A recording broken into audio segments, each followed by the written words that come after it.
카드 관찰 또 그림을 통해서 그런 거 없는 상태의 숫자로 그 다음에 이제 문자를 제가 제시했어요. 패턴을 익혀서 적용하면 된다라는 거죠.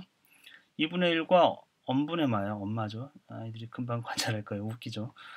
통분하라고 하면 당연히 2분의 1이 엄이 지금 상대 분모잖아요. 그 분모만큼 더 쪼개진다. 곱해주면 되는 거죠. 분모 문제 똑같은 걸 곱해야 돼요. 당연히 똑같은 게 곱해지는 거예요.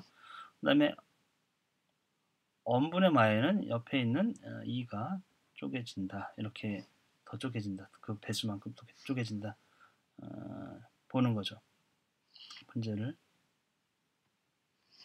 문자식이 나와도 아이들이 좀 거부감을 가지고 얼지 말고 자연스럽게 풀어보자는 의미예요. 수학이 좀 어려워하는 아이들은 이런 게 있어요. 왜 그렇지? 이유를 묻는데 문자식 특히 나왔을 때 보통 제대로 된 설명이나 이해가 없으면 앞으로 나갈 수가 없는 거예요.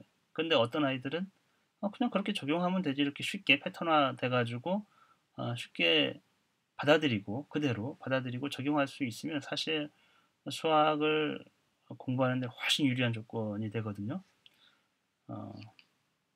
수분의 0이에요. 수분의 0과 3분의 1을 통분하라. 그럼 당연히 수분의 0 옆에 있는 통분의 대상이죠. 이게 3만큼 분모인 3만큼 서로 이제 쪼개지고 여기는 옆에 있는 3분의 2는 수만큼 쪼개지는 거죠.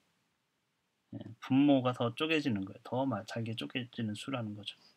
여기 4분의 3과 D분의 F는 4분의 3에는 이제 옆에 있는 D만큼 분모인 D만큼 더 쪼개지고 D분의 F는 이제 분모 옆에 있는 분모인 4만큼 쪼개져서 통분을 하는 거죠. 이게 4 곱하기 2 4D고 D가 4번이 되는 거죠. D 곱하기 4도 곱하기 이제 4D가 되는 거죠. 이런 표현들은 덧뺄셈이나 곱셈에서 계속 제가 강조를 했기 때문에 꾸준하게 본 아이들은 여기서도 생소하지 않게 익힐 수 있다고 생각하고요.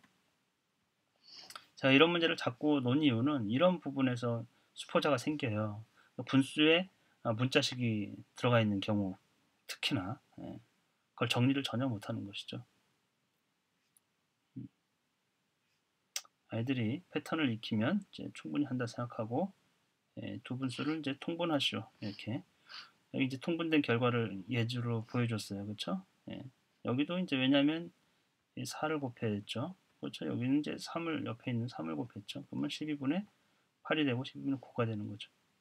여기도 물론 이제 이 최소 공배수를 구하면 달리 구할 수도 있지만 이런 문제 특히 근데 처음부터 그렇게 할 필요는 없다라고 제가 분명히 말씀드렸어요. 나중에 이제 개념이 나오니까. 그래서 3분의 1과 6분의 1을 하려고 하면 3분의 1에는 6배씩 더 쪼개지고 6분의 1은 옆에 있는 분모 개수만큼 분모에 당연히 분모 개수. 분모가 전체를 쪼개는 어떤 크기이기 때문에 그러면 이게 18분의 6이 되고 얘는 18분의 3이 되는 것이죠. 이런 방식으로 이제 아이들이 통분 과정을 자연스러운 과정으로 관찰하고 그려보고 또 문자식도 써보고 분모만큼 쪼개진다라는 거, 분자 분모의 분모만 상대방 분모만큼 또 쪼개진다라는 거를 확고하게 자꾸 인식을 하는 건데 이게 사실은 수학 감각을 통해서 본다고 해서도 확고해지는 건 아니에요. 계속 반복하는 거예요. 이렇게 공부해 놓고 한 2, 3개월 지나면 또 까먹어져 있어요. 그만큼 경험이 분수를 일상생활에서 경험하는 비중이 거의 없기 때문에 다시 그러면 상기를 시켜야 돼요. 다시 그 원리를 그랬었지 이러면서 그래서 아이들이 까먹었다 해가지고 그 전에 배웠던 것이 소용이 없다거나 또는 그 전에 전혀 이해를 못했다고 이렇게 생각하지 마세요. 경험이 토대가 훨씬 더 많이 필요한 거예요. 마치 남자와 여자를 구별하는데 한두 번 해가지고 설명해주고 이제 알았지 이런 게 아니거든요.